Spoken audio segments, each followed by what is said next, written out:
제 내년 목표 중에 하나가 2월 달에 한 2주에서 한 20일 정도 중국에 있을 것 같아요. 예, 하나는 사람들 데리고 중국 여행을 가고요. 그래서 시안이라고 하는 도시가 있습니다. 옛날 이름은 장안인데요. 한나라, 당나라, 뭐 진시황 때 진나라 등의 수도로 유명한 도시인데 거기에 이제 초등학생들이랑 부모들이랑 같이 해갖고 가려고 하고요. 가면은 병마용도 보고 진시황 무덤이죠.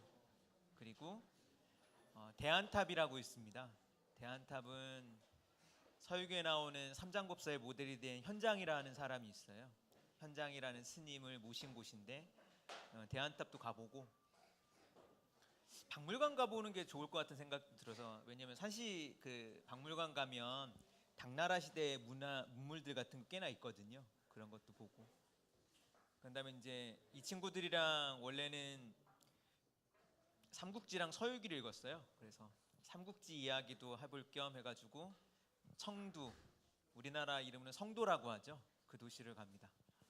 옛날에는 시안에서 청두까지 한 열 몇 시간 정도 걸리지 않았을까 싶고, 삼국지 읽으면 거기는 사람이 잘 다니지 않는 길로 나오거든요.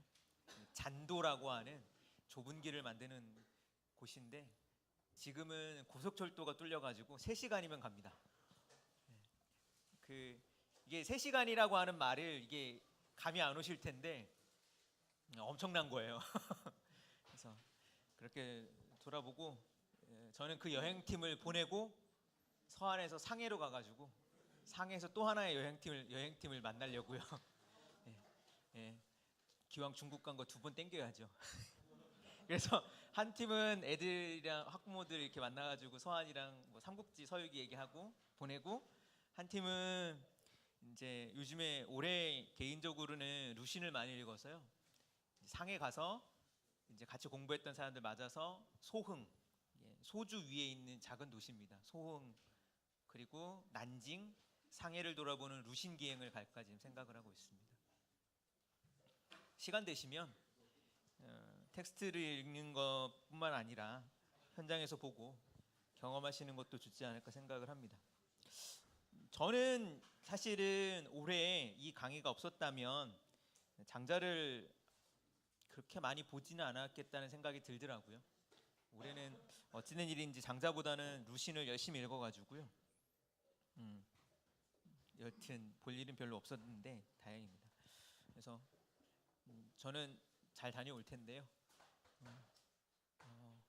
갔다 오는 소식들을 제 개인적인 뭐 채널을 통해서 소통하려고 하니까 관심 좀 가져주시고요. 네. 가이드하러 가는 거예요. 다 일정 짜고 통역도 하고 글도 읽어주고. 근데 저는 중국 가는 게 참 좋습니다. 왜 그러냐면 예외성을 발견할 수 있고, 한국이라고 하는 좁은 사회보다는 조금 더 뭐랄까 넓고 좀 자유분방하다고 해야 될까요? 혹은 좀 예외적이라고 해야 될까요? 그런 것들이 기분을 좋아해서요. 그런 게 있습니다. 시작하면서 자랑을 했으니까 또 하나만 하면요. 이럴 때 해야죠. 뭐. 그 다음에 브런치라는 게 있습니다. 그래서 브런치 연재를 제가 하고 있는데요. 월요일마다 이제 연재 글이 올라가요. 그래서 다음에 들어가 보시면, 다음에 이렇게 쭉 보시면, 다음 아시죠? 쭉 뭐 내려다 보시면 저 하단쯤에 브런치라는 게 있습니다. 그래서 매거진이라고 있는데요. 요일별 매거진이 있어요. 그래서 오늘은 일요일이니까 일요일 매거진이 있을 거고요. 내일 월요일 매거진에 제가 이렇게 쓰는 글이 올라갑니다. 노노에 관한 글을, 옛날에 썼던 글을 정리해서 다시 올리고 있고요. 그래서 그거를 한번 보시면 감사하겠습니다. 나름 뭐 이렇게 쉽게 다가가려고 쓰고 있습니다. 다양한 실험들을 저도 개인적으로 하는데요. 어떤 글은 상당히 날카롭고 뭐 이론적이고 정치하게 쓰려고도 하고, 어떤 글은 상당히 딱딱하고 선언적이라고 쓰기도 한데, 논어 관련된 글은 상당히 부드럽고 쉽게 쓰려고 노력하고 있습니다. 청소년들이나 학생들 하면 나누면 좋겠다라는 생각으로 쓰고 있어서요. 한 번쯤 읽어보시면 어떨까 생각을 합니다. 장자 이야기도 한번 조금 더 쉽게 풀으면 어떨까 생각을 하는데요. 장자라고 하는 텍스트를 이 시간에 나누면서 저도 처음과는 많이 생각이 달라졌구나라는 걸 생각합니다. 그러니까 텍스트에 많이 집중하려고 하는 게 저의 기본적인 어떤 태도기도 하고 그랬었는데요. 그 해부터는 조금씩 멀어지는 것 같기도 하고요. 조금 더 밖에서 장자라고 하는 텍스트를 좀 넉넉하게 소개하고 싶다라는 생각이 들기도 합니다. 뒷부분은 생사에 관한 문제입니다. 대종사라고 하는 텍스트에 있는 부분을 조금은 오늘 강좌에서는 순서를 조금 바꿨어요. 이전까지는 순서 있는 대로 다 갔었는데 지난번에는 앞에 있는 부분과 뒤에 있는 부분을 살짝 뽑았다면 오늘은 이제 중간 부분과 뒤에 있는 부분을 이렇게 뽑은 건데요. 순서를 바꾸긴 했는데 왜 대종사라고 하는 편에 도에 관한 이야기와 이 생사에 관한 이야기가 함께 섞여 있을까? 이 문제가 한번 설명이 돼야 될 것 같습니다. 제가 생각하기에는 그 이유 가운데 하나는 생사, 삶과 죽음이라고 하는 것조차 도라고 하는 어떤 전체성의 한 측면에서 이해되어야 한다라고 하는 장자의 문제의식이 반영된 게 아닌가 싶습니다. 일부는 읽고 일부는 그냥 내용을 풀이하면서 이야기를 해볼게요. 3페이지에 보시면 여기도 세 사람이 나옵니다. 이번에 세 사람은 자상호, 맹자반, 자금장이라고 하는 세 사람이 나와서요. 이 세 사람이 친구가 되기로 합니다. 자, 그러면서 뭐 어찌됐건 이 세 사람도 뭐 여기 보면 뭐 이렇게 표현이 돼 있죠. 상위어 무상위. 뭐 여기 이렇게 풀었네요. 살아있음을 잊고 죽음에 거리낌 없을 수 있을까? 아니 없음과 어울림으로 서로 어울리고 없음을 위함으로 서로 위할까? 뭐 이렇게 풀었는데 어찌됐건 뭐 쉽게 생각하면 앞에 이야기했던 도를 깨우치고 도를 통해 생사를 봐야겠다라고 생각하는 사람들이 서로 친구가 되었다고 생각하면 쉽습니다. 자, 그런데 그보다는 뒤에 이야기가 더 중요합니다. 좀 지나다가 자상호가 죽게 되었어요. 그런데 장례를 치르지 않습니다. 이 장은 뭐 여기는 이제 매장의 뜻도 있죠. 그래서 두 가지로 다 생각할 수 있을 것 같습니다. 자, 생사에 관한 이야기를 하는 사람들의 친구를 지난번에도 보셨는데 이번에도 이 세 친구가 나와서 한 사람이 이번엔 그냥 죽어버렸습니다. 그러면 이 세 사람이 친구가 되어 이 죽음을 기릴 텐데 어떤 식으로 기릴까 했을 때 장자에서는 장례를 치르지 않고 매장도 하지 않았어요. 그러니까 매장이라고 하는 건 땅에 파묻는 거죠. 장자의 죽음을 첫 시간인가 소개를 드렸나 지금 가물가물한데요. 장자 텍스트에는 장자의 죽음이 저 뒤에 기록되어 있습니다. 장자가 죽음을 맞이하는 날 제자들에게 그런 얘기를 했대요. 묻지 말라고. 땅에. 그러니까 그러면 아니 짐승들이 뜯어먹고 그렇습니다. 새가 쪼아먹고 그렇습니다. 그러니까 장자가 했다는 말이 그렇죠. 땅에 파묻어도 장자 말에 따르면 땅강아지나 개미가 다 파먹을 텐데 저기 있는 것을 빼앗아다가 얘한테 주는 거랑 다를 바가 뭐가 있겠냐. 나를 그냥 내버려둬라. 하늘로 관을 삼고 별로 내 관의 장식으로 삼겠다라고 하는 뭐 이런 표현이 나와 있습니다. 상당히 인상 깊은데 뭐 매장이라고 하는 풍습이 사실 오늘날에는 많이 조금은 사라졌죠. 매장을 하기보다는 화장을 하는 경우도 지금 왕왕 생겼으니까요. 그러나 장자는 어떤 장례의 형식 자체가 중요하다고 생각하지는 않았던 것 같습니다. 왜 그러냐면 사람이 죽으면 첫 번째로는 완벽하게 다른 존재가 되어버리는 것이기 때문에 그 이유가 어찌되었건 상관없다고 생각했던 것 같고요. 그렇잖아요. 내가 나로서 존재한다는 것은 내가 나로서 존재하는 것은 살아있음까지지 죽음 이후에도 나라고 할 수 있을까? 물론 죽음 이후에도 나라고 할 수 있다고 생각하는 사람도 있는가 하면 장자는 그렇지 않은 것 같습니다. 그렇기 때문에 그것이 어떤 방법이 되었던 상관없다라고 생각했던 것 같기도 하고요. 그보다 더 중요한 것은 이 맥락 안에서는 어떤 맥락이 있냐면 사실 삶이라고 하는 것이나 죽음이라고 하는 것이나 뭐 장자가 그런 표현을 정확하게 쓴 건 아니지만 전통적인 동아시아 사회에서 쓰였던 표현을 하면 천지의 조화 가운데 있는 것인데 그것을 특정한 방식으로 처리한다 하여서 그것이 또 다른 의미를 갖게 되는 건 아닐 거라고 하는 장자의 인식이 있었던 것 같습니다. 근데 육아는 그렇지 않죠. 육아는 매장을 해야 되고 더군다나 장례를 치러야 합니다. 3페이지에 보시면 그래서 이렇게 나와 있습니다. 그 번역문은 뒤에 4페이지에 있을 텐데요. 세 번째 줄부터 제가 풀이를 해보면 이렇습니다. 위에서부터 그냥 할게요. 좀 지나자 자상호가 죽어버렸습니다. 장례를 치르지 않아서 공자가 이 소식을 듣고 자공이라는 제자를 보냈어요. 전해지는 텍스트에 따르면 공자 무리의 여러 직업 중에 하나가 장례 처리했던 직업인 것 같습니다. 그러니까 어떤 사람은 공자를 학원 선생으로 묘사하기도 하고요. 그 당시에 육예라고 하는 선비들이 갖춰야 되는 기회를 습득하는, 한편 어떤 사람들은 상조회사 사람으로 표현하기도 합니다. 장례가 있으면 장례는 제가 후자가 조금 적당하지 않을까 싶기도 한데, 왜냐하면 장례는 지금도 그렇지만 뭐라고 해야죠? 예외성이 좀 적잖아요. 무슨 얘기냐면 결혼식은 지금 되게 다양해졌거든요. 그렇잖아요? 결혼식을 결혼식장에서 예식장에서 하지 않는 경우도 왕왕 보시죠. 뭐 야외에서도 하고, 저 같은 경우는 예식장에서 하기가 너무 싫어가지고요 공공기관을 빌려서 했었습니다. 돈을 좀 아끼려고 하는 면도 있었고, 한편으로 어떤 사람들은 줄이 없는 결혼식을 하는 경우도 있고요. 그렇죠? 요즘은 아예 결혼식 자체를 하지 않으려고 하는 어떤 사람들의 움직임도 있기도 해요. 그래서 뭐 전통적인 관혼상제라고 했을 때 이건 거의 사라졌고요. 관례는 없잖아요. 뭐 20살 됐다라고 해서 뭐 축하하고 뭐 이러긴 하지만, 지금 많이 바뀌었죠. 그러나 상례, 사람이 죽었을 때는 그렇게 차이가 없습니다. 좀 차이가 있다 하더라도 그것이 조금 뭐 예를 들면 기독교식 장례 혹은 불교식 장례 뭐 이런 식의 차이가 있을 뿐이지, 이걸 막 자유롭게 할 수는 없잖아요. 우리는 장례를 왜 3일만 치러, 우리는 이틀 만에 해버릴래, 이런 식은 거의 없을걸요. 예? 형식이 있고 정해져 있습니다. 물론 뭐 그 형식 안에 조금 변화가 있지만, 그리고 제사는 이것 가운데 상례보다는 좀 덜하지만 그래 좀 바뀌고 있는 추세죠. 제사 같은 경우 아예 없어지는 경우도 있고, 일부 같은 경우는 조금 형식을 바꾸기도 하는데, 상례는 이게 쉽지 않거든요. 사람의 죽음이라는 게. 그렇기 때문에 전문가가 필요합니다. 이랬을 때 자공을 보내는 거죠.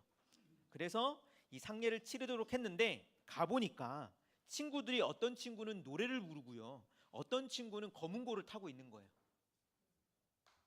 그리고 이 모습을 보는 자공이 너무 낯선 거죠. 그러면서 노래 가사가 이렇답니다. 아 상호여, 아 상호여, 이미 그 참됨으로 돌아갔는데 우리는 여전히 사람 모습을 하고 있구나라는 노래를 불렀대요. 장자에 보면 이와 비슷한 사건이 하나가 더 있습니다. 장자 부인이 죽은 이야기가 실려 있어요. 장자가 결혼을 했던 것 같습니다. 혼인을 했던 것 같아요. 자식이 있는 여부는 장자 텍스트안에서 나오진 않습니다. 어쨌건 장자보다는 부인이 먼저 죽었는데, 장자가 부인 추금에 이 질장구라고 합니다. 뭐 이제 북 같은 거 생각하면 돼요. 그걸 둥둥둥 치면서 노래를 불렀다는 거예요. 그러니까 그의 친구 해시라는 사람이 그랬다는 거죠. 야, 너 아무리 그래도 너무한 거 아니냐? 아무리 부인이 혹시라도 밉고 혹은 그렇다고 하더라도 그 죽었다고 노래를 부르는 게 되냐? 라고 하니까 장자가 하는 말이 그렇죠. 본디 없던 것이 있게 되었다가 있던 것이 없게 되었는데 슬퍼할 것이 또 무엇이며 즐거워할 것은 무엇이냐고, 이런 식으로 얘기했다고 합니다. 비슷하죠. 여기서도 참됨으로 돌아갔다, 반기진이라는 표현이 원문에는 나옵니다. 이 참됨은 도라고 할 수 있습니다. 아까 천지가 도에서 나왔다면 이 도로부터는 또 다른 게 뭐가 나오냐면 생사도 여기로 나타난다고 할 수 있어요. 도는 단순히 천지만 낳는 것이 아니라 삶과 죽음을 낳는 근원이기도 하고 참됨이기도 한 거죠. 여기서부터 우리가 살게 되었고 여기서부터 우리가 나타나게 되었으니 죽음이라고 하는 건 다시 이 도라고 하는 대로 돌아간다라고 생각할 수도 있다고 할 수 있습니다. 자, 이 모습을 보고 자공이 이렇게 물어요. 아니 시체를 앞에 두고 노래를 부르는 것이 예입니까? 그것을 예라고 할 수 있을까요?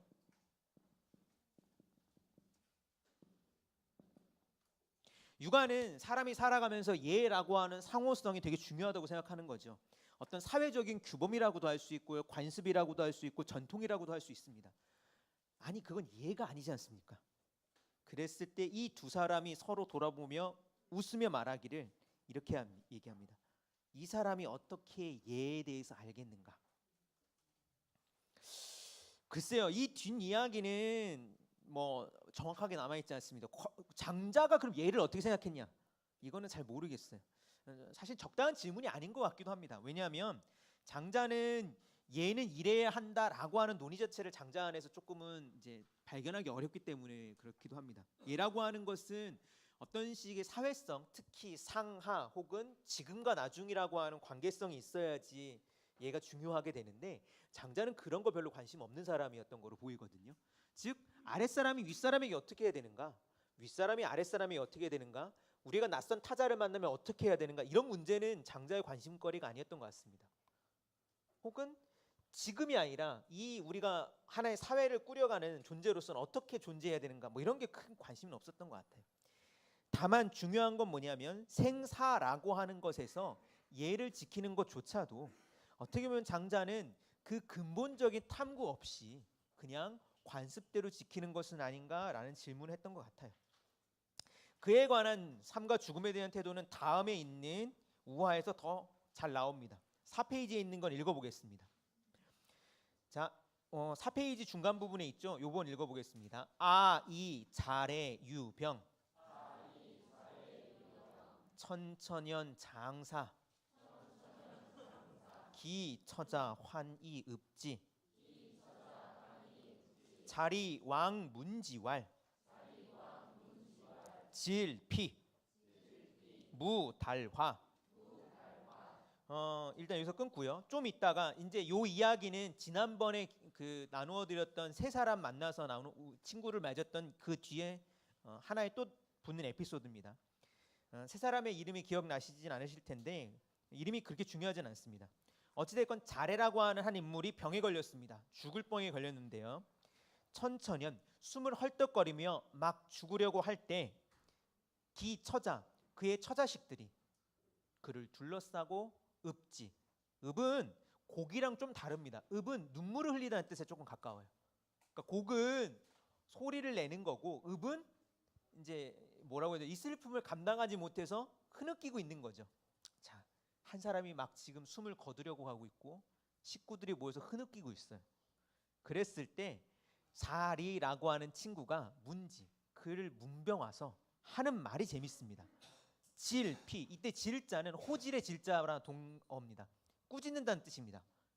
그래서 뭐 그냥 감탄사를 생각하시면서 뭐라고 할까요? 에잇 뭐 이렇게 할 수 있을까요? 피는 물러나시오 뭐 이런 뜻입니다. 무달화. 크게는 두 가지로 해석되는데 첫 번째로는 화, 죽음을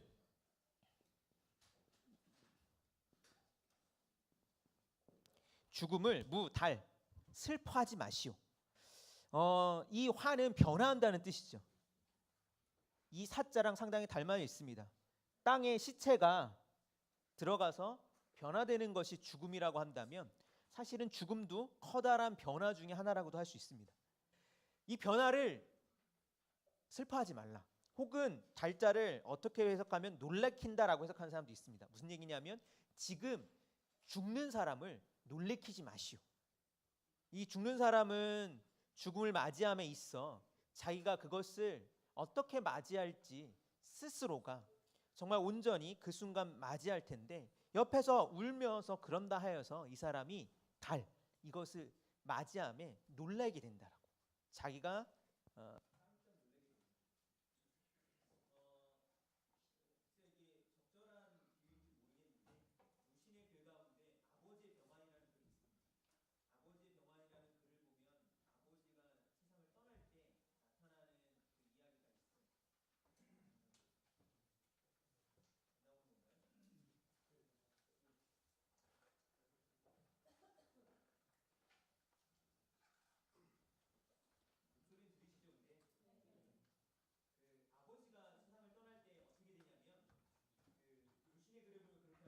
그 식구가 와서 그렇게 얘기해요.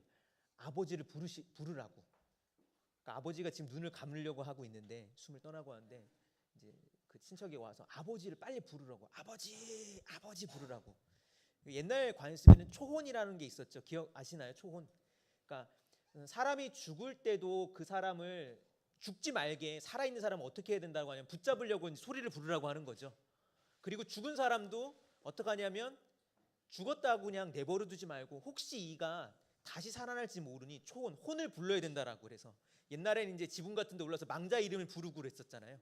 그러니까 붙잡으라고, 가지 말게 붙잡으라고 자꾸. 그런데 아버지의 병안을 읽으면 재밌습니다. 루신이 어렸을 때 아버지 이렇게 부르던 게 자기 아버지한테 그렇게 미안했대요. 왜냐면 자기가 기억하는 아버지의 마지막이 뭐냐면 그 말이었기 때문에 그렇습니다. 왜 그래? 시끄러. 그럴 수 있어요. 모르겠습니다. 어떻게 보면 이 죽음을 맞는 사람은 이 자신의 변화를 자신의 필연적인 어쩔 수 없는 어떤 자기 일로 받아들이고 있는 건데 이미 주변에 있는 사람이 자꾸 붙잡을 때 그 소리는 어떻게 들렸을까? 자기가 정말 커다란 잘못을 한 것 같다고 그 글에서 이야기를 하면서 글을 맺히고 있어요. 그럴 수 있겠죠. 그걸 편안하게 보내지 못하고 자꾸 붙잡으면서 아버지한테 맨 마지막으로 기억나는 게 뭐냐면 귀찮다고 시끄럽다고 하는 말이었으니. 그래서 그런 해석도 가능합니다. 지금 변화하는 자를, 죽음으로 가는 자를 놀래키지 말라고. 옆에서 그렇게 울고 있으면 이 사람이 자신의 변화를 순조로이 받아들이지 못한다고. 계속해서 읽어보겠습니다. 의 기호 여지어왈 위제 조물 우장해이 여위 장해이 여적 이여위 서간호 이여위 충비호. 비자입니다. 비자 팔뚝비자예요. 근데 재밌습니다. 자래죠. 자래가 죽으려고 하고 있는데 주변에서 우는 사람들을 다 내쫓았어요. 그런데 이 문병화 있는 친구가 지난주에는 막역지우라는 표현을 여기서 났다고 했잖아요. 이 친구가 창가에 기대서 하는 말이 재밌습니다. 아니 지금 사람이 죽어가는데 자기는 창가에 기대서 이렇게 질문하는 거야. 아 위대하다 조물주여, 그가 장차 너를 어떻게 할까? 너는 이제 어디로 갈까? 이런 질문을 하고 있어요. 이 말을 들은 자래가 어땠을까요? 모르겠습니다. 그러면서 하는 말이 재밌습니다. 자리가 너를 쥐의 간을 만들까? 너는 이제 벌레의 다리가 되는 걸까? 전통적으로 죽음 이후가 어떻게 되는지에 대해서는 여러 이야기가 있죠. 서구 뭐에서는 그리고 교회 전통에서는 영혼이라는 게 있어서 이 영혼이라고 하는 것이 또 다른 공간에 가서 심판을 받고 그런다라고 하는 게 있습니다. 사람은 육체는 죽지만 죽지 않는 게 있다라고. 이제 영혼 불멸설이 있죠. 동양에서는 신불멸설이라는 게 있었습니다. 불가에서. 그래서 이 영혼보다는 조금 다른 개념인데 이 신, 쉽게 말하면 정신 비슷하긴 해요. 죽지 않고 사라지지 않아서 이것이 어떻게 되냐면 업에 따라서 다른 존재로 다시 태어난다고. 윤회죠. 그렇죠. 그러나 장자는 영혼 불멸설이나 신 불멸설과는 다른 것 같습니다. 사람이 죽으면 어떻게 되냐면 흩어진다는 거예요. 그리고 흩어져서 어떻게 되냐면 어떤 다른 존재의 일부가 된다는 거죠. 쥐의 간이 될 수도 있고 벌레의 다리가 될 수도 있고. 가끔 가다가 장자의 의도는 이해가 되긴 하는데 좀 비유가 너무 지나친 건 아닌가 하는 생각도 듭니다. 좀 좋은 걸 하지. 예를 들면 뭐가 있을까요? 좀 좋은 거, 제 생각이 안 나네요. 독수리의 눈 이런 게 좀 좋지 않을까요? 아니면 곰의 발톱 이런 거, 호랑이의 이빨, 뭔가 좀 멋있어 보이지 않아요? 그래도. 근데 이건 쥐의 간이라니. 나는 쥐 간을 한 번도 생각하지 못했는데. 네. 더군다나 벌레의 다리라니. 아니 다리가 되면 좀 뭐 기린의 다리라든가 좀 뭐 초원을 뛰어다니는 얼룩말의 다리라든가 이러면 조금 더 낭만이 있는데 벌레의 다리라니. 근데 그런 질문조차도 근본적인 장자의 문제의식에 따르면 헛짓거리죠. 왜냐하면 장자가 생각하는 어떤 식의 생사의 위기가 없는 것처럼 존재 위기가 없는 것인데, 이른바 무엇이 더 좋은 존재가 된다라고 하는 것은 그 위계를 지금부터 나누고 이제 접근하는 거니까. 장자는 어찌됐건 여기서 볼 수 있는 건 단편적으로 볼 수 있지만 정말로 중요하게 볼 수 있는 건 뭐냐면, 나라고 하는 어떤 식의 일치적 존재가 죽음 이후에는 흩어진다라고 하는 생각을 했던 거예요. 그리고 흩어져서 그것이 혹시 내가 나로서 온전히 흩어진다 하더라도, 무슨 얘기냐면 나라고 하는 존재가 내가 아닌 무엇인가로 막 나눌 테지만 나라고 하는 거로 운 좋게 남는다 하더라도 그것은 무엇인가로 내가 다른 무엇으로 이행하는 변화가 아니라 내가 더 큰 무엇의 일부로서, 그렇죠, 쥐의 간의 일부래, 벌레의 다리의 일부로서 변할 거라는 이야기인 거죠. 그 얘기는 궁극적으로 거꾸로 하면 나라는 존재도 다른 존재들의 변화의 결과라고도 할 수 있습니다. 그렇겠죠. 제 몸의 일부는 모르겠습니다. 뭐 상상을 해보면 재밌겠죠. 고래의 뭐 지느러미가 제 몸의 일부가 돼 있을 수도 있고요. 뭐가 또 있을까요? 뭐 토끼의 눈이 있을 수도 있고요. 뭐 상상력이 참 빈약하네요. 그러니까 뭐가 저의 일부를 구성할지 몰라요. 어떻게 보면 물리적으로 보면 정말 그렇죠. 사람의 신체라고 하는 건 다양한 원소와 원자들 그리고 다양한 물질들이 결합해서 일시적으로 만들어진 거잖아요. 그리고 뭐 얼마에 한 번씩 세포가 다 바뀐다고 하더라. 뭐 하여튼 바뀐다면서요, 그렇죠? 그러면 끊임없이 그것들 뭘 먹는 거를 통해서 내 몸이 계속 바뀌고 있는 중이죠, 실제로도. 그런데 많은 사람들이 죽음 이후에도 그렇게 할 거라고는 상상하지 못했던 것 같은데, 장자는 단호하게 이야기하는 거예요.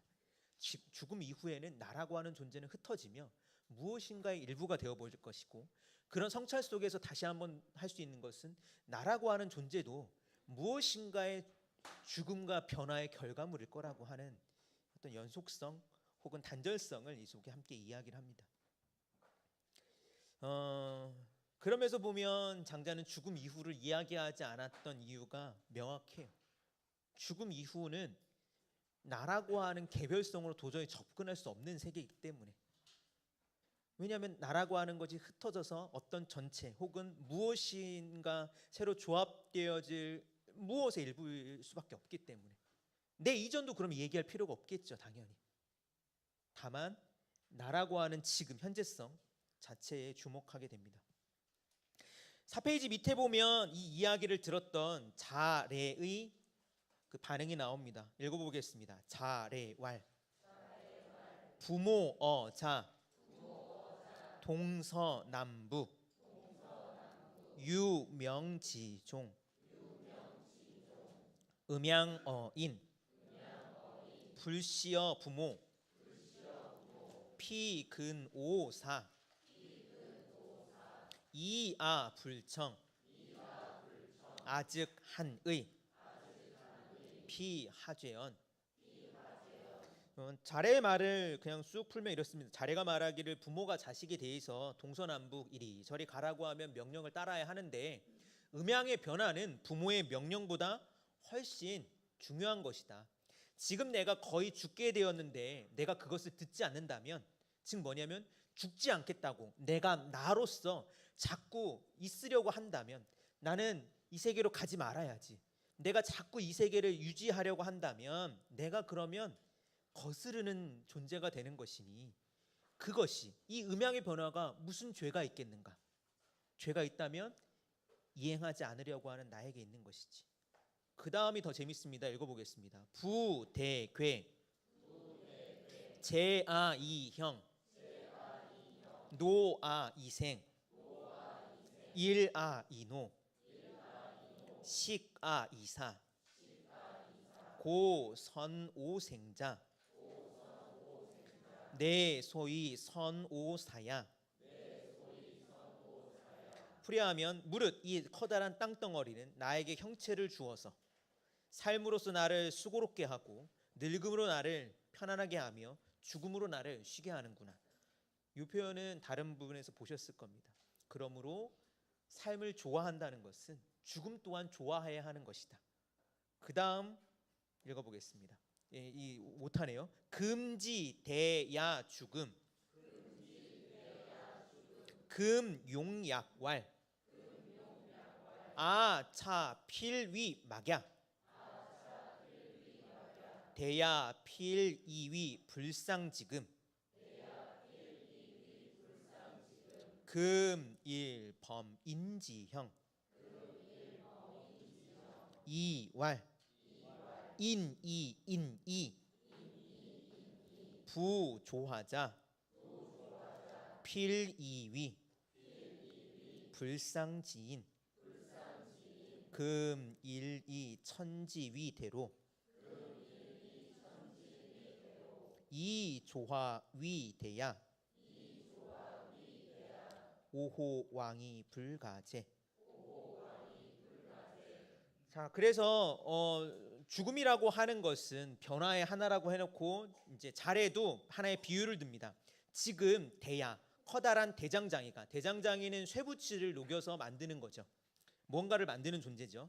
지금 커다란 대장장이가 주금 쇠붙이를 가지고 뭘 만들려고 하는데 이 금 쇠붙이가 갑자기 팔딱 뛰면서 말하기를, 그러니까 상상해 보세요. 지금 대장장이가 쇠붙이를 두드려서 뭘 만들었는데 쇠붙이가 팔딱 뛰면서 말하기를 나는 반드시 막야가 돼야 돼. 막야는 뭐냐면 훌륭한 명검입니다. 그러니까 지금 대장장이가 뭘 만드는지는 모르잖아요. 지금 이걸 가지고 뭐 호미를 만들 수도 있고요, 곡괭이를 만들 수도 있고요, 눕그릇을 만들 수도 있고 뭘 만들 거예요. 그런데 갑자기 쇠붙이가 팔딱 뛰어는 난 멋있는 검이 될 거예요. 나는 뭐 이제 막야보다 더 멋있는 좀 우리에게 익숙한 검이 뭐가 있을까요? 어찌됐건 난 멋있는 존재가 될 거라고 이 쇠붙이가 말한다고 한다면 대야 이 대장장이가 필이위 불상 지금 이 쇠붙이가 불상 그러니까 상서롭지 못하다고 못난 어떤 못된 쇠붙이라고 여길 것이다. 물론 좀 이상한 비유기는 좀 생각하면 재밌죠. 쇠붙이가 나는 반드시 이것이 돼야 될 거야. 나는 반드시 날카로운 검이 될 거야. 사실은 대장장이는 지금 숟가락을 만들고 있었는데 그러면 이게 뭐야? 이렇게 생각한다는 거죠. 그러면서 이렇게 얘기합니다. 금일범인지형 지금 한번 사람의 형체를 얻었는데 또 말하기를 사람이어야만 해 라고 말한다면 부조화자 그 조화를 만드는 존재가 필이위 불상지 상서롭지 못한 뭔가 문제가 있는 사람이라 생각할 거다. 어떻게 보면 나라고 하는 존재도 이 세계라고 하는 모든 존재들은 장자의 세계 안에서는 마치 죽음, 그러니까 쇠붙이를 주조하는 것과 같다는 거예요. 쇠붙이가 주조할 때 그렇죠. 예를 들면 요광로에 쇠붙이가 들어가면 그 형체를 잃어버리잖아요.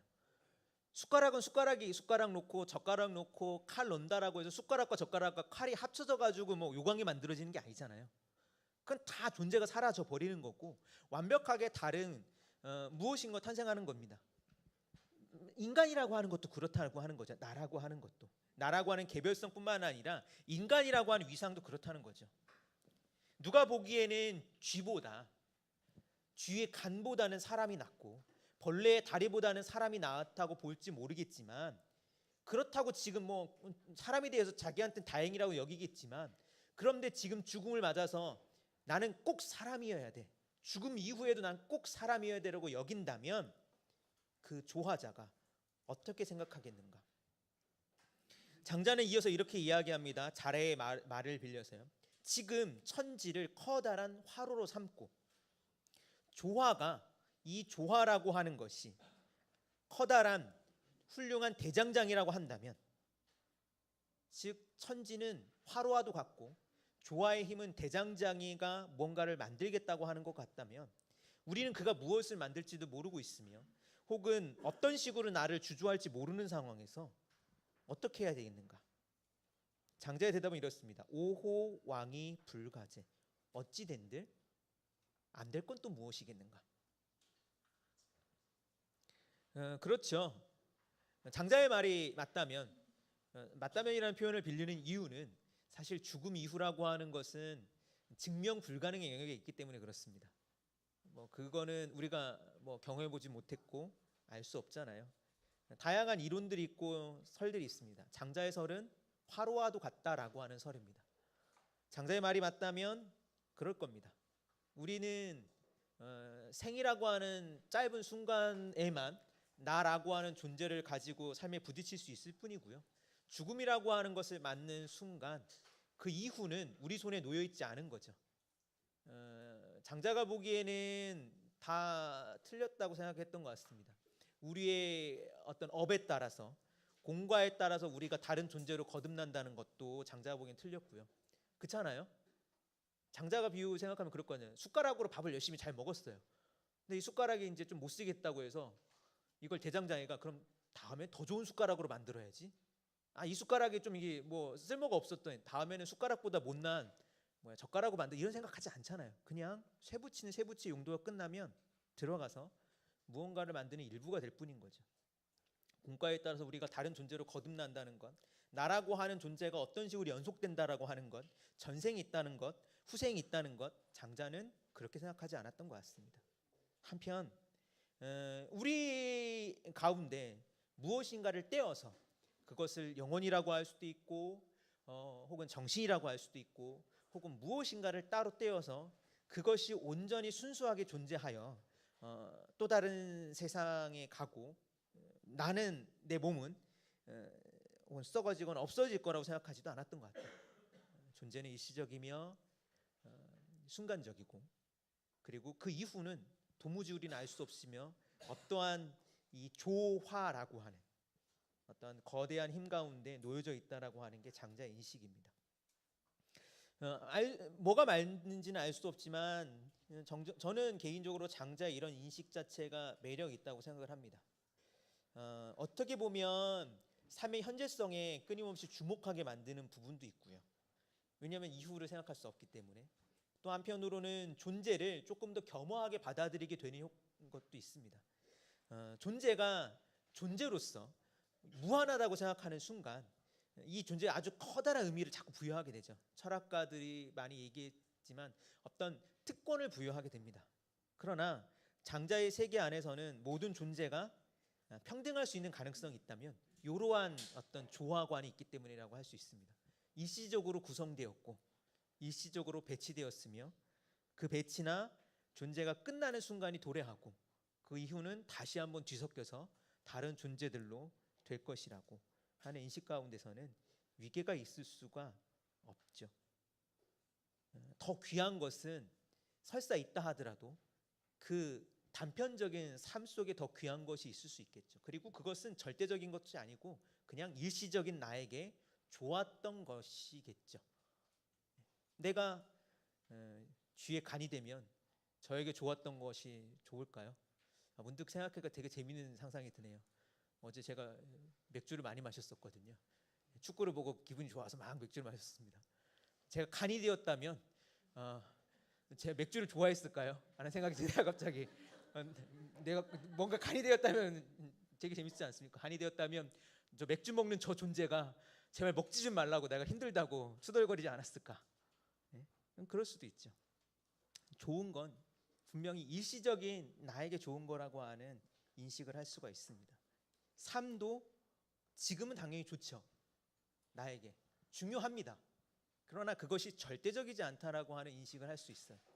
죽음은 지금 저에게는 분명 나쁜 거기도 하죠. 예.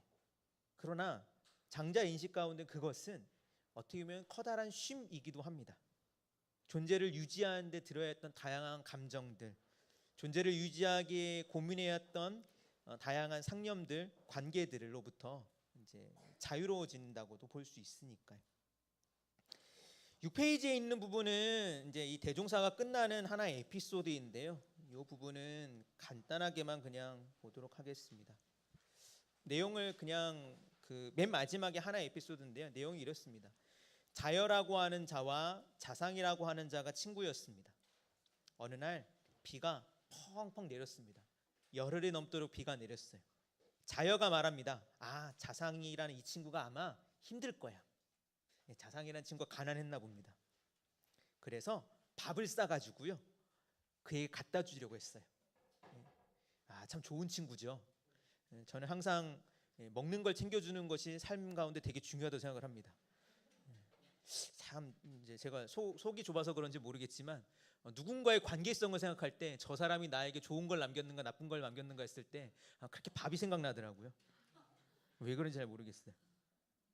근데 뭐 조금 그냥 과장을 하면 실제로 이 밥이라고 하는 것 그리고 먹는 거라고 하는 것이 갖고 있는 그러니까 어떤 존재를 유지하기 가장 필요하기 때문에 갖고 있는 깊은 의미가 있지 않나라는 생각이 드는 거죠.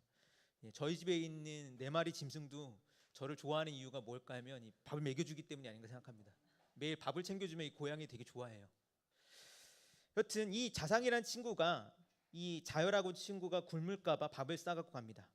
그런데 자상의 문에 이르렀을 때 노랫소리가 들립니다.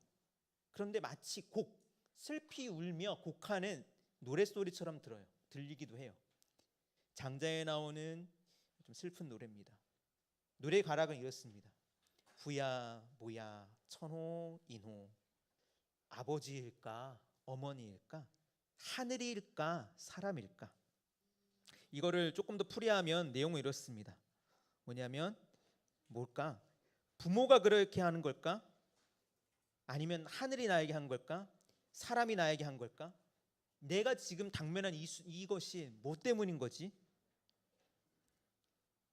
유불임기성 그 목소리를 이렇게 마치 다 가늠하지 못하는 듯이 슬피 노래를 부르며 그 노래를 서둘러 마무리합니다. 이때 자여가 들어가서 말을 해요. 야, 너가 노래 부르는 것이 왜 이러니?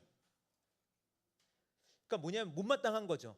이런 생각 속에 있다면 지금 슬픔의 순간에 처해 있다 하더라도 지금 밥 못 먹고 굶주리고 있는 순간에 처한다 하더라도 그렇게 노래 부르면 안 되는 거 아니야? 그런데 재밌습니다. 이 자상이 얘기하기를 내가 생각해 봤어. 내가 이렇게 힘든 삶에 처한 이유를 생각해 봤는데 그걸 잘 모르겠더라고. 부모가 나를 가난하길 원한 것도 아닐 거고 하늘은 사사롭게 사람에게 베풀어 주지도 않는다고 하고 땅이 사람을 사사롭게 풍성하게 해주지도 않는다고 하는데 어떻게 천지가 나를 가난하게 하려고 했을까? 아무리 생각해봐도 내가 이렇게 힘들게 처하도록 한 이유를 내가 알지 못하겠다. 그러니 나를 이렇게 힘들게 처하게 한 것은 아마도 무엇이냐면 명이겠지. 부모도 아니며 천지도 아니고 하늘이나 사람이 한 일도 아니라 명이 한 일이다라고 하는 거죠. 대종사가 이 우화로 마무리를 하고 있습니다. 여기서 생각해 볼 수 있는 거는 첫 번째로는 장자가 그런 인식을 가졌다고 하더라도요, 조화라고 하는 인식을 가졌다 하더라도 장자가 이 삶의 모든 정감이나 어떤 문제를 도외시하려고 했던 건 아닌 것 같아요. 그러니까 이렇게 너무 쉽게 빠져들면 안 되는 거죠.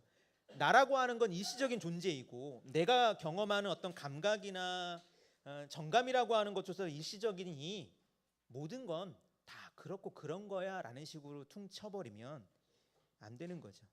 장자는 재밌게도 끊임없이 어떤 막막한 순간에 처해 있는 가난한 사람들, 힘든 사람들의 삶에 주목을 합니다. 힘든 건 힘든 거예요. 그렇다고 해서 그것을 무시하는 도구로 장자의 철학이 쓰이는 것은 장자가 원했던 거가 아닌 것 같습니다. 이 말씀을 드린 이유는 장자의 말 속에 분명히 그런 게 있습니다. 가치를 상대하는 면도 있고요, 절대적인 게 없다라고 하는 것도 있고요, 한편 운명을 긍정하거나 혹은 운명을 받아들이라고 하는 부분도 있습니다. 그러나 그 내용이 어떤 식의 억압을 받는 사람에게, 어떤 식의 슬픔에 처한 사람에게 그것이 강요하는 식으로 전달되어서는 안 될 것 같다는 식이기 때문에 그래요. 장자 철학이 때로 많이 사용될 때 그렇게 되거든요. 그냥 슬픔을 슬퍼하지 말라고, 그것은 일시적인 것이라고, 그것은 그냥 네가 이 전체라고 하는 걸 못 보기 때문이라고 하는 식으로 퉁칠 수 있는데 장자는 이런 식의 접근을 그렇게 좋아하진 않았지 않았나라는 게 제 개인적인 생각입니다. 그리고 실제로 문제는 늘 문제로 남아 있잖아요. 설사 우리가 그런 식의 인식을 한다 하더라도 내 죽음 이후에는 장자의 말을 빌리면 쉼이 있고 늙음이라고 하는 게 편안하게 되어지는 과정이라 하더라도 삶의 문제는 문제로서 남아 있는 게 분명하니까 그런 의미에서는 그러지 않아 그런 식으로 쓰이는 건 옳지 않다고 생각하고요. 한편으로서 여기서 볼 수 있는 건 장자가 그러한 조화 혹은 생사의 문제에 대단히 천착했음에도 불구하고 주어져 있는 조건의 불합리성을 어떻게 설명할 말을 찾지 못했기 때문이라고 하는 것도 있는 것 같긴 합니다. 가끔 그런 생각을 합니다. 장자가 현대에 태어났으면 어떻게 이야기를 했을까? 물론 그 당시에 이 자상이 왜 이 비를 맞아서 밥도 못 먹고 가난하게 되었으며 이렇게 척박한 삶에 내몰리게 되었는지는 알 수 없습니다. 오늘날은 아마 그렇게 얘기할 수 있겠죠. 자녀가 찾아가지 말고 공무원이 찾아갔어야지. 기초수급을 받을 수 있었다면, 뭔가 기본소득이 있었다면, 혹은 또 다른 식의 공동체가 이에게 있었다면 이렇게 얘기할 수도 있습니다. 그런데 장자는 뭐 그런 걸 몰랐던 시대이기도 하고요. 장자의 시대는 그러한 문제가 좀 다른 식으로 접근했기 때문일 수도 있지만 장자가 어떤 사회라고 하는 것이 한 인간의 고통의 주요한 원인이 있다는 걸 알았다면, 시대라는 것이 삶의 고민의 원인이 되는 걸 알았다면, 혹은 체제, 어떤 시스템, 구조라는 것이 알았다면 어떻게 얘기했을까는 모르겠습니다. 그거는 의문을 남겨둘 수밖에 없고요. 다만 그렇다 하더라도 장자의 인식 자체는 또한 한 번쯤은 곱씹을 만한 것이 생각을 합니다. 물론 삶의 어떤 식의 문제는 많은 부분 사회적 불평등에서 출발하는 게 있죠. 관계적 불평등에 출발하는 게 있습니다. 제가 얼마 전에 하나의 경험을 했는데요. 제 책방이 있다고 했었잖아요. 세방촌에 저희 옆에 바로 이웃에 책방 하나가 있다고 말씀을 드렸을 겁니다. 연예인이 하는 책방이 있다고요. 그 책방이 팔렸다는 소문을 들었습니다. 한 3년 만에 팔렸는데요. 소문이 맞을 것 같습니다. 소문에 의하면 한 12억 정도를 벌었던 것 같아요. 사서 3년 만에. 저는 똑같이 책방을 하고 저는 매일같이 책방에 나가갖고 뭐 글도 읽고 별짓을 다 했는데 난 열심히 월세를 얼마를 냈나만 세울 수 있는데 저 사람은 월세도 한 푼 안 내고 돈이 있으니까 샀다가 파니까 저렇게 얻는구나. 불합리하다는 생각이 들어요. 거기에 대해서 불평하고 항의하고 싶은 생각도 있고 분명히 뭐라고 하는 소리를 해야겠다는 생각도 듭니다. 그러나 그럼에도 불구하고 장자의 이야기했던 명이라는 부분이 완벽하게 사라지지는 않는다고 생각해요. 무슨 얘기냐면 어떤 사회적 구조적 불평등이 한 사람이 경험하게 되는 어떤 식의 삶의 어려움이 설사 구조나 혹은 체제가 완벽하게 그 문제를 해결할 수 없는 것처럼 명이라고 하는 부분이 작동할 수도 있는 거겠죠. 제가 그와 다르게 월세만 열심히 꼬박꼬박 내는 세입자가 된 것은 물론 구조의 문제이기도 하지만 명이라고 하는 알 수 없는 어떤 근원성이 있기 때문이라고도 생각을 합니다. 물론 그렇다고 해서 명을 가지고 그 문제를 퉁치려고 하는 건 아니고요. 다만 어느 순간 끝까지 해결되지 않을 것 같다는 느낌이 들기 때문에 이런 얘기를 하는 거예요. 아니 정말 그렇지 않나요? 어떤 문제가 있을 때, 어떤 부조리가 있을 때 우리가 그걸 집요하게 추적해 나간다 하더라도 어느 순간에 당면하게 되는 순간은 어떤 운명이라고 하는 말 혹은 어떠한 뭔가 다른 말로 이렇게 설명할 수 없는 그런 순간을 맞게 되지 않을까라는 생각이 들기 때문에 그렇습니다. 그게 다 설명되어지고 그게 다 해결되어지면 좋겠지만 어떻게 보면 장자는 그렇게 생각하는 거예요. 삶의 문제는 끝까지 해결되지 않는 부분이 있을 수 있다고. 장자 철학으로 해결되지 않는 문제가 분명히 있기 때문에 장자의 말은 유의미하다고 생각을 합니다. 저는 장자가 좋은 이유 가운데 하나가 그거라고 생각을 합니다. 장자는 분명히 자신의 어떤 문제에 대한 답이 있어요. 그러나 그것이 해답이라고 생각하지는 않습니다. 무슨 얘기냐면 어떤 사람들은 어떤 철학을 하거나 이론을 갖게 되면 그 이론이 어떤 문제를 해결할 수 있다고 아주 강하게 주장하는 사람도 있습니다. 그리고 이것이 강하게 되면 어떻게 되면 이것이 만병통치약이라고 생각하게 돼요. 모든 문제를 이로부터 해결할 수 있다고. 그러나 장자는 자기에 대한 어떤 불신적 태도가 있어서 그런지 모르겠지만 장자가 이야기하는 도, 그래요. 이 도를 깨우치면 앞에서 보았던 여우처럼 안티에이징, 아름다운 피부, 젊은 삶, 생기 넘치는 삶을 얻을 수 있다고 한들 이 문제는 해결되지 않겠죠. 죽음의 문제도 해결되지 않고 죽음이 맞게 되는 일종의 고통, 그러진 않을 거라고요. 여지를 남기고 있다는 면이 저는 장자에 읽을 때 상당히 좋아하는 부분입니다. 자기가 갖고 있는 답이, 자기가 갖고 있는 말이, 자기가 갖고 있는 어떤 사유가 끝까지 해결하지 못하는 문제가 있을 수 있다고요. 저는 그렇게 생각을 합니다. 저는 어떠한 이론이나 어떤 사유나 어떠한 믿음이나 어떤 무엇이 분명히 삶의 의미가 있고 도움을 주고 해결해 주고 위안을 주지만 끝까지 해결해 주지 못하는 게 있지 않을까.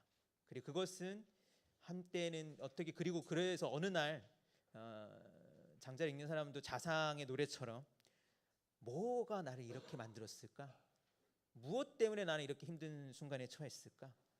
그 이유를 찾아보았지만 내가 도저히 알 수 없으니 아마도 그것은 명인가 보다 라고 하는 대답이 그 누구도 피하지 못하는 말은 아닐까라고 저는 생각하는 입장이긴 합니다. 올해를 마무리하면서 이제 대종사까지 왔고요. 어떻게 보니까 해가 건너뛰게 되었습니다. 다음 해 뵐 때는 1월 달에는 장자의 마지막 편입니다. 응제왕 편을 가지고 만날 텐데요. 어찌됐건 장자에 나와오는 이야기들이 한 번쯤은 응제왕을 통해서 마침표를 찍으려고 합니다. 긴 시간 들으시는 감사드리고요. 하여튼 다음 달에 뵙겠습니다. 감사합니다.